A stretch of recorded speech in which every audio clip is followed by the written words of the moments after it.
Okie dokie. Hey, everybody. Welcome back to Mac and Mike. I know the way this works is you're only seeing me, but in a moment you'll see Mac. And today we decided to talk about the tariffs since they're hot in the news and there's a lot of information and a lot of hair pulling and screaming and wailing and gnashing of teeth. So hopefully we'll bring some sanity to this just from a layman's and veteran's point of view this week. So Mac, earlier you sent me a chart that I saw in the news. It was very interesting. Do you want to describe what that chart showed us?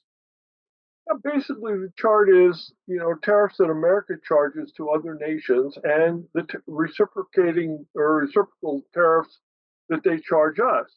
And, you can go up and down the chart. And, in 2018, then President Barack Obama said, if some small nation in Africa is charging us triple the tariffs so that they get their fledgling business, their industry started, that's one thing.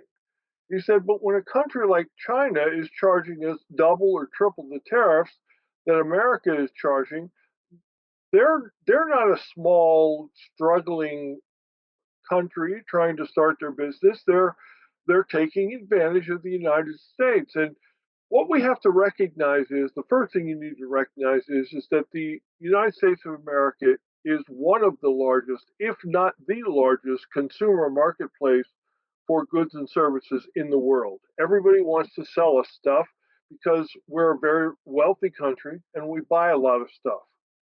Some countries treat us more fairly than others, and that's included in the chart that Mike referenced. Mike, I'm assuming you're going to put the chart up there in the notes of our meeting. For example, Australia charges us a 10% tariff, and we charge them a 10% tariff. What does that tell you?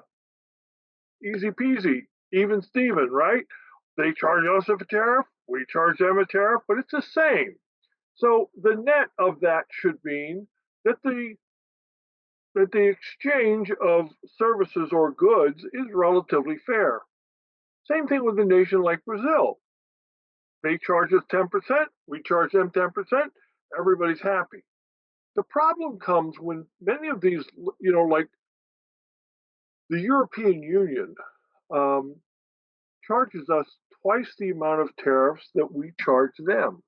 And our trade deficit with them is hundreds of billions of dollars.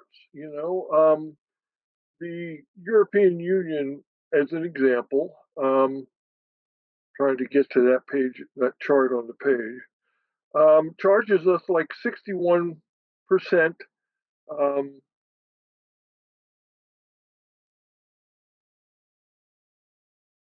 China charges us 67% tariffs, and we charge China 34%. European Union charges 39%, we charge them 20%. That leads us to almost a $700 billion trade deficit with the European Union. And you have to ask yourself, you know, I get a kick out of the way people broadcast and couch their opinions. We've had this conversation before. It used to be when Walter Cronkite came on and he said, and that's the way it is. You believe the news people because what they were there to do is give you the facts. Our news today isn't a news reporting and facts reporting service. It takes some facts, slants it with their opinion, and then gives us their opinion of the facts. So a lot of people today are criticizing Donald Trump's tariffs. But what's the one thing you can be sure of with Donald Trump's tariffs? One thing you can be sure of, and there's other things we'll talk about during this call, but the one thing you can be sure of is that other nations, in order to avoid the tariffs on import goods, will build factories here. Hyundai just announced the $5.8 billion steel plant is going to be built in the United States to avoid the tariffs that would apply for importing steel from South Korea. So, Mike, there's other parts of the tariffs that the news media is screaming about, right? Increased prices?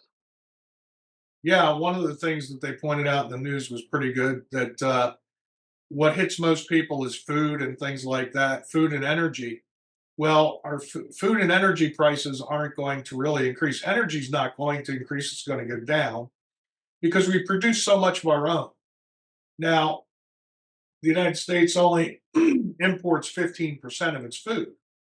So food prices, especially on most things, aren't going to go up. Maybe some on your, you know, exotic foreign foods and maybe some exotic things like avocados, which we don't produce enough of. We produce a lot, but we import some from Mexico. So the average American isn't going to experience this on a daily basis. And of course, the hope is that these are only being used as a tool to get people to lower theirs. Like right away, Israel said, okay, we're not going to charge any tariffs. Now we still have a 10% on them, but I think that's going to come down to zero. So Right. it's really pointless. I think after a year or two, this is all going to settle down. And I I, believe the markets will settle down in less time than that. yeah, I don't think it'll be a year or two. I think most nations desperately need the U.S. markets much more than we need their markets. So I think the tariffs will go away sooner than that. But Mike, here's the thing: the G7 were together back in Donald Trump's first term, and they were arguing about tariffs that then President Donald Trump was talking about. And in the open room with everybody there, he simply said, "Okay, guys, you don't like us raising our tariffs. Here's the deal for you. You lower your tariffs to zero, and we will do the same." And the entire room went quiet. See, what people fail to realize is this is a historical fact. Before we had the United States income tax, the United States government was paid for mostly by tariffs on imported goods. So, we talk about how high our taxes are, especially our income tax. Tariffs can have a positive effect on income taxes that we pay. When Donald Trump says we're going to eliminate taxes on overtime, we're going to eliminate taxes on tips, we're going to eliminate taxes on Social Security. How can he afford to do that? Well, maybe one of the ways is tariffs. And let me tell you another very positive part of the tariffs. I There's a whole list of them. You can Google them. I won't have time to. That's all we can talk about. But how many different companies are starting to build manufacturing plants here in the United States? For example, the company that makes, Taiwan Chip Maker Company, right? Largest chip maker company in the world. Also, the maker of the most powerful chips being made. They're right now building a chip plant in the southern United States. It's a huge investment, hundreds of billions of dollars. How many people will work at that plant? And how many of those people will be American manufacturing jobs? And that's what we have to focus on. Mike, when you said about most of our food will stay the same, I would argue that many of our foodstuffs may actually drop. Because what do we know about prices in general? It's a factor of supply and demand, right? So if we're exporting fewer foodstuffs and therefore the supply is greater and the demand is limited mostly to demand from the United States because the tariffs other countries are putting on our foodstuffs, it's conceivable, I'm not saying it will happen, but it's conceivable that that supply will back up, and with greater supply, prices naturally reduce. So that's a possibility. Now, other things no doubt will go up in price, things that we don't make here, right? Um, do, we don't have any sugar cane in the United States, right? Most of that comes from another country. So if you're concerned about sugar, probably the price of sugar is going to go up. And there are other things that we simply don't make. But as the prices of those goods and services increase, you know, the capitalist economic system is the greatest system in the world. If prices for those goods go up and it becomes reasonably possible for Americans to make those products once again and sell them at an inflated price, maybe we'll put more people to work there too. Again, this is pulling the numbers out of the air. But if a pair of blue jeans costs $30, manufacturing in the United States means that we have to sell them for $36. Now the jeans that are being made in Vietnam because of the tariffs now are being sold in the United States instead of $30 at $40. Well, people in the United States are pissed because they're paying $40 for a pair of jeans. But guess what? An American manufacturer starts making jeans and selling them for $36 a pair, more than the $30 we're currently paying, but we're employing a whole lot more people. Fewer people in welfare, people getting manufacturing jobs, which typically are more more attractive jobs in any community. So there's another benefit that could accrue based on these tariffs. Yeah, well, the number that they put out on financial news when it came to food was something like, and you're right, I guess, in the sense that we'll have a surplus. It depends, like if it's things like grains and wheat, which people need, versus luxury foods, that countries can do without. So, yeah, there's going to be a price offset, but at the worst case scenario, absolute worst case scenario, they said it would be like a 1.6% increase across the board that Americans will pay. Now, if you stop and think what we experienced with the Joe Biden inflation of 7, 8, 9%, if we can even keep inflation to 1.622%, 3%, we're going to do just fine through this. Who's screaming? Wall Street is screaming. Wall Street, their big favorite, they love the Democrats by and large. Wall Street likes consistency.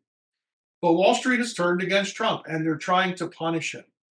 But that'll only go on so long because Wall Street investors, when they're punishing Trump, they're punishing themselves. So sooner or later, they're going to have to come out and figure this out and say, okay, we're just going to not try and punish Trump, and we're going to let the market do what the market does. And it always stays. I mean, look at the last 100 years of the stock market. I just did the other day. There's a little dip, but in the overall scheme of things, it's absolutely nothing, and it's always bounced back up.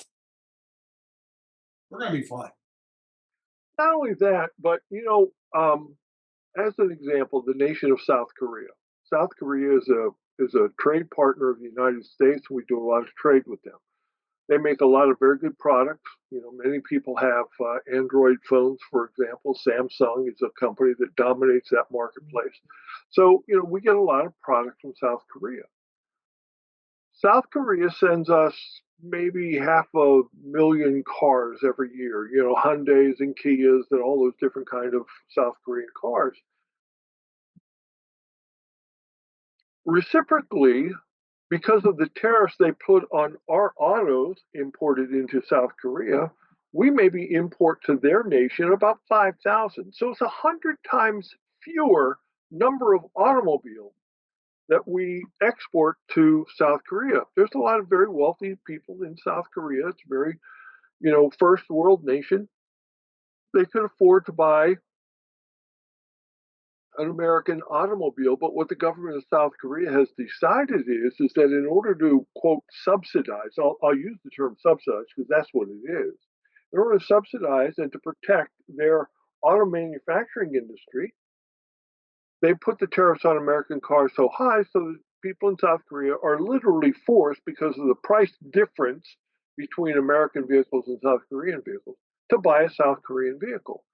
That's the kind of thing that inhibits production in the United States. And what that does is that means fewer United Auto Workers building cars in America that are available for export to South Korea and other countries like that. For example, a lot of people like to buy German cars, right? German engineering. So there are, for every car that's exported to Germany, 6 cars are imported to the United States. And that's again directly attributable to the VAT tax, value added tax, or tariffs that the nation of Germany applies to US automobiles. So again, if we can get that ratio doesn't have to be even. we're a much larger market than many countries, so we don't have to be exactly even with the number of cars or the number of widgets that we exchange in trade. Um, but if we double our output, what does that do to our manufacturing base? I will tell you that it creates a lot more wealth in the United States of America. And you can pretty much trace this back to World War II. In the aftermath of World War II, the United States of America helped rebuild most of the civilized world that had been virtually destroyed through the war process. And as part of that, we lent them money and let them buy our stuff in order to help them rebuild their industries. We allowed them to double and triple, in some cases quadruple the amount of tariffs that they put on imports so that they could rebuild their manufacturing base and once again join the League of First World Nations. But we're a long way after World War II. And the United States of America can no longer support other nations in this world. When I don't think we have the same tariffs on Canada and Mexico as we have on other nations across the world, because I think that we have the North American um, USMCA. Is that what it's called? Yeah. Yeah. So, Mexico and Canada are somewhat protected from these tariff increases, and maybe they do have some um, as part of Trump's announcement, but I'm sure those will be worked out relatively quickly. What do we know about tariffs? First, first point, up until we instituted the income tax in the United States of America, the United States government was, for the most part, paid for by tariffs. Do you remember when they talked about the 1920s, right? The booming 1920s, and a lot of that was paid for with tariffs. That our economy was buoyed by tariffs. Second thing, how long has it been since the people in the United States of America have complained? You know, the American dream includes that stepladder up the economic scale, right? You start at a low paying job when you're inexperienced and don't have any education, and you move up the rungs of the ladder. And those rungs, many of the rungs that allowed Americans to rise up on the ladder of economic dignity is that blue collar job that paid a living wage. Those blue collar jobs that paid a living wage or a family sustaining wage, which is another you know, euphemism they like to throw around, most of those were manufacturing jobs. Because manufacturing jobs, by the very nature of their business, they take raw material at a lower cost, they take labor at a fixed cost, and you put the raw material and the labor together, and you come out with a product that has exponentially increased value, and you sell that for when you get a when you get your clothes at the dry cleaner, that's a service. It costs them so much money to do the actual dry cleaning, and they add a service charge. Maybe it's 5 or 10 or 20%, but their increase in value is limited based on the surcharge that they can charge you for services. And oh, by the way, the service industry is very greatly governed by your competitors. There may be 20 different dry cleaners in your market area. And if you don't like the prices at the XYZ guy, you go to the ABC guy. And so that's what keeps the prices low. But when you want to buy a brand new Ford top of the line LTD or a Mercury Marquis, or you want to go out and buy a Chevy Corvette, which is a high markup, you go and buy that. And the combination of the material and the labor to build that Corvette is much less than the actual price that they sell it for. And there's where added value is brought into a community and into a country. So that's the next benefit that we accrue. The other benefit that we accrue is that over the last since World War II, the 1940s, 1950s, 75 years now, we've been exporting jobs to other countries. And why have we been doing that? One reason was their labor was less expensive. But the other reason is that they have tariffs that protect their what were at the time fledgling just starting out, just growing manufacturing businesses. So they were protecting their jobs over there. So what American companies did is move the manufacturing offshore. So not only did they get a slight benefit in wages, but they also got, or they also avoided the import tariffs. So they were able to compete in those nations at a more even basis as far as the cost of products and services were in those nations. And certainly, when you look at the nation of China, in many ways, China is advancing at such a rapid pace that they are, in some industries, they've outpaced the United States of America. They now dominate certain industries. And by the way, not this is tangential as an aside, but this is also true. The nation of China is making energy, in many cases, the dirtiest way possible, using fossil fuels like coal, and they are not doing anything to clean the smoke that they send into the air. So while they're burning coal, they're putting pollutants in the air at a much higher rate than the United States of America energy producing facilities that do a better job at cleaning because we have different laws and there are the, like the Paris Climate Accord said, well, China is a developing country and they don't need to do that. Well, let me tell you something. China's eating our lunch in a lot of different industries, and they shouldn't be treated like a world failing nation and be given more and more advantages over the United States. So I look at these tariffs and I see nothing but good. Now, in the short term, what the Trump haters will tell you, as Mike's already said, you're going to pay more for products. That's true because the majority of products are manufactured in other countries. You know, there was a time when bicycles were only made in the United States of America. I mean, all the best bicycles made. We don't have manufacturers build bicycles anymore. They all are imported. So, yeah, bicycles are going to be more expensive. But guess what? As they get to as the price increases to a level where American manufacturing can compete once again, we will once again make bicycles in the United States. That's the beauty of the tariffs. They're either going to eliminate the tariffs on our products and services, meaning our exports will be more freely traded, or their goods and services will be tariffed at a rate that allows American businesses to compete more fairly. That both of those things are good. Will it cost us more in the short term? Probably. In the long term, I'm not so certain.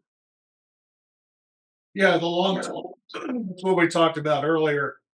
I put a 1 to 2 year time frame on it because, as Trump pointed out just yesterday, to build these factories, he's removing the regulations because it would have taken 20 years to build a factory, Yes. but he's going to get it down to a year and a half, 2 years.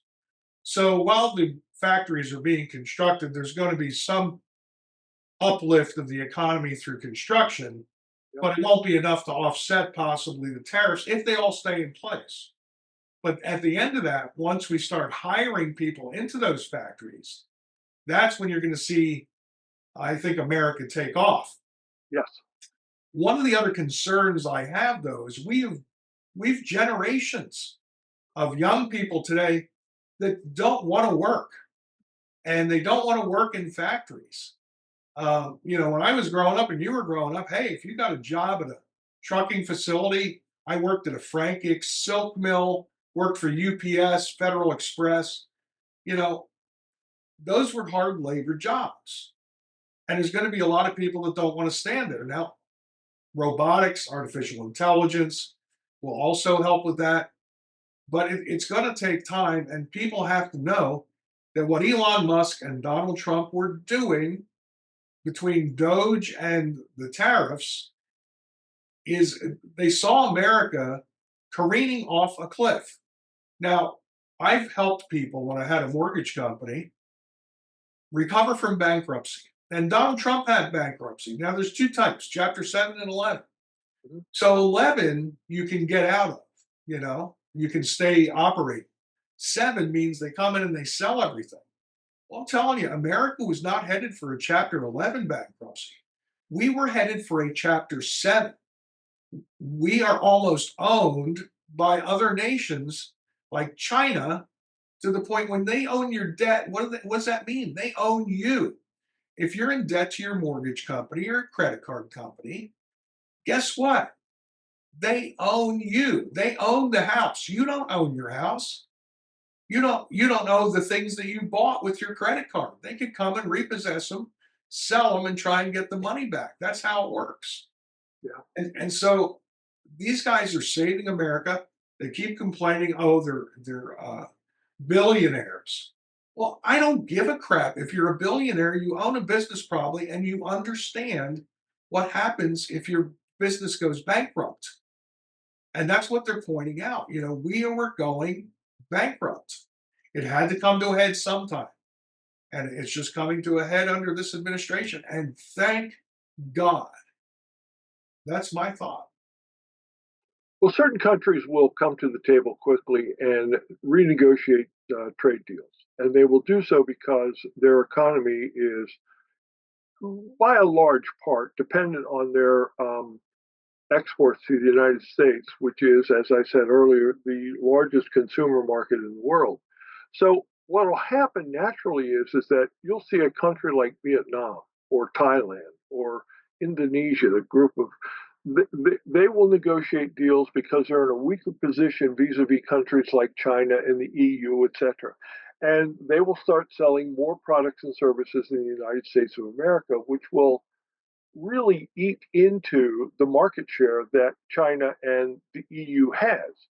And what that will mean is those larger organizations will have to negotiate as well. Otherwise, they will simply fail. As you said, that's chapter 7, not chapter 11. But there's so many factors in this, that people don't talk about. And that's what kind of pisses me off more than anything, Mike. When Donald Trump says, I'm going to put these tariffs in place, one, you have to understand that these are reciprocal tariffs. That is, you charge me 24% tariff, I'm going to charge you 24%. Isn't that fair? Our nation was built on, limited government and free markets, personal property, limited government, free markets. That's what made this country great. That's why the Roaring Twenties were the Roaring Twenties. That's why our economy has always been so strong because our economy is so large and there's a lot of opportunity to make money. You can make money when there's free trade because guess what? As they say, necessity is the mother of invention. And our nation, our economic system, and the natural curiosity, inquisitiveness of the nature of the American people. Who was it that coined the phrase "build a better mousetrap and the world will be the path to your door"? We're building better mousetraps. Mike, when you talked about kids don't want to work in blue collar jobs today, the blue collar jobs are wearing white collars today. We have a school in Lancaster County, and they teach these kids what have always traditionally been industrial manufacturing jobs. But now the industrial manufacturing that goes on is no longer in a barn, with open windows. It's now in a clean room because the stuff we're manufacturing are highly technical pieces of equipment, as you noted, robotics, chips. These things, it's critical that the highest quality be achieved. So when these kids are before they graduate, they're guaranteed they're hired, they're offered jobs before they leave there because they are trained in the ways of these new manufacturing jobs. And I think that's what you'll see happen in the United States of America as business and industry continues to grow because there's less competition for the American market, but also the the prices, while raised from what they were, we will eliminate a lot of the inferior things, right? Remember when Japan was first emerging as a industrial giant, specifically in the car market? Did in the 1970s, did anybody want to buy a Datsun or a Nissan or whatever they were calling their cars at the time? No, they wanted American cars. Why? because the Japanese automobiles were not made to the same level of quality as American cars were. But what happened?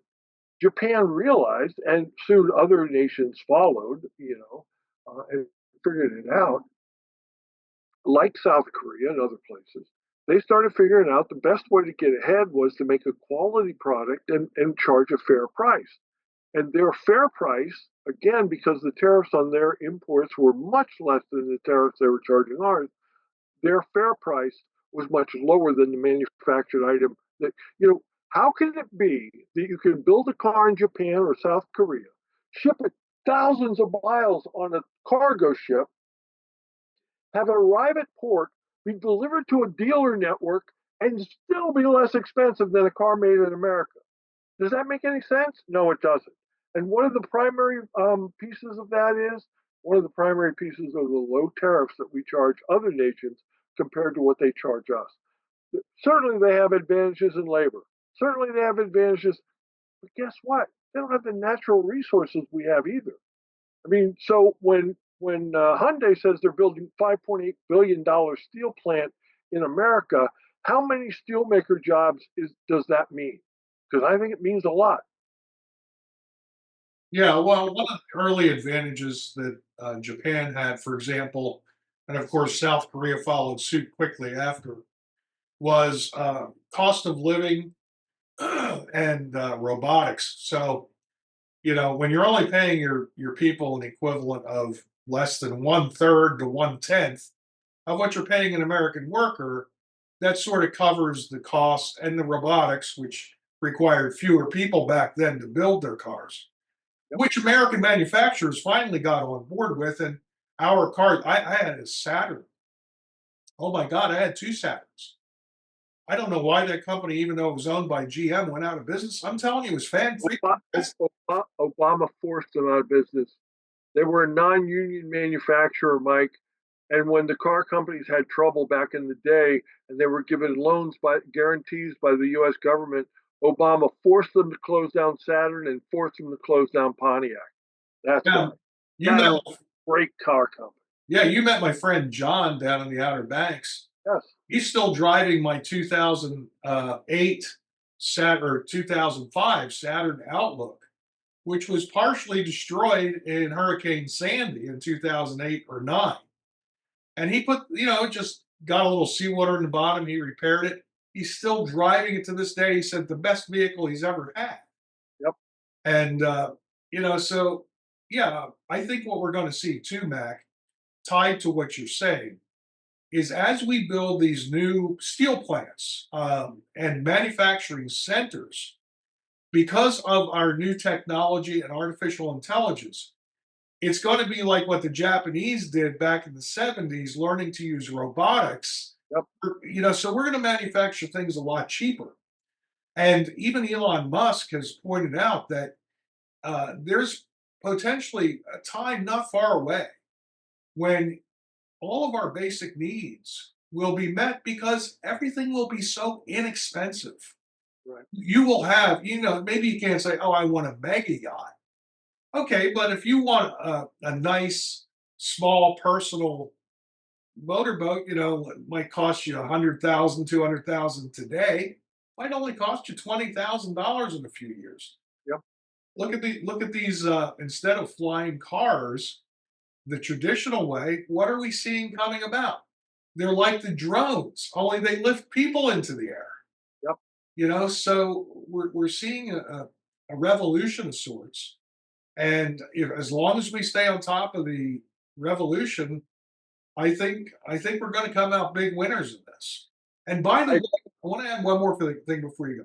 The chart that you sent, Trump had mentioned, if you look at it, it's exactly 50% of what the other countries are charging us. right. But those are the new tariffs. We were not charging this much before, Right. but we are only charging every country 50% of what they were charging us, unless it was under 20% tariff. The minimum is 10% across the board, but as soon as you went to 25%, we would charge 11.5 or 12.5%. So it's still we're giving the rest of the world a good deal. That's something that shouldn't be missed in this conversation. No, and again, because many people do not like Donald Trump and his style and his bombastic ways and his very bull in his china shop kind of attitude towards most things. Also, because the Democrats took such a shellacking, and the truth is that most people in the media tend to be Democrats. They're railing against him basically with the attitude and the criticism of Donald Trump is going to raise taxes on the little guy, and the little guy can't afford it. And in the very short term, that may be correct. But if you remember the economy that Donald Trump delivered to us 4 years ago, 8 years ago when he started until he was out of office by President Biden, that was a go-go economy in which, what is that Kennedy said? A rising tide Let's floats all all boats. So when you have a guy like President Trump who has done it before, don't you think it's worthwhile taking the chance that you can trust him to do it a second time? I mean, if somebody has success, don't you think that that's track record of success is a reason to give him a little bit of rope, a little bit of a chance to do it again? Because I'll tell you, as you said, the way we were going with our national debt ever increasing, and the national debt, by the way, doesn't include the promises that we have to veterans for their retirement pay, for Social Security recipients for their retirement pay, for Medicare and Medicaid commitments that we've made to people who depend on those services from because they can't get them any other way. I mean, those promises are literally trillions of dollars more than our recognized debt. So somehow we have to capture. There's only a certain amount of things you can do in the market, right? You can either reduce the bottom line or you can increase the top line. What do I mean by that? You can either cut costs so you're not spending as much, or you can make more money. Manufacturing jobs raise the GDP and make more money. And guess what? When people are selling products that are more valuable, the income taxes that they pay and the sales taxes that they pay, those are all higher. So the benefit to government of a roaring economy are vast, many, meaningful. So we shouldn't complain if if someone is figuring out a way to make our economy turn on the afterburner, because that only benefits everyone. And again, I'll remind people, prior to the income tax being implemented, the United States government, for the most part, was paid for by tariffs. Now, how often, how long have we heard tariffs are a bad thing and free trade is a good thing? Yes, that's correct. But what Donald Trump is doing by use of these tariffs is trying to restore fair trade, not free trade, because we don't have free trade in the world anymore. Everything is tariffed, everything is taxed, everything is limited in some way by people that are trying to protect their own income, their own country. So, again, going back to the G7 comments, when Donald Trump says, "Great, you guys reduce your tariffs to zero, we will too." Not a voice, not a peep was heard, because that's how they make money to run their government. They can't afford to do that. So, listen, what Donald Trump is doing with tariffs, if they stay forever, are not necessarily a good thing for our consumer marketplace. But like you've already indicated, Mike, it's not going to be forever. We will negotiate and we will come to a some sort of fair trade agreement. Won't be free trade. There is no free trade anymore. And again, that's what our nation was built on: free markets. Anybody can sell anything. Do you know one of the reasons why we put a constitution in place to replace the Articles of Agreement the 13 colonies had? Well, I don't know if we have time for it. We're down to one less than 1 minute. Okay. Well, I'll have people look it up on Google. States were taxing each other, which what didn't work. So I guess with that, Mike, we better say Mac and Mike Oh. out.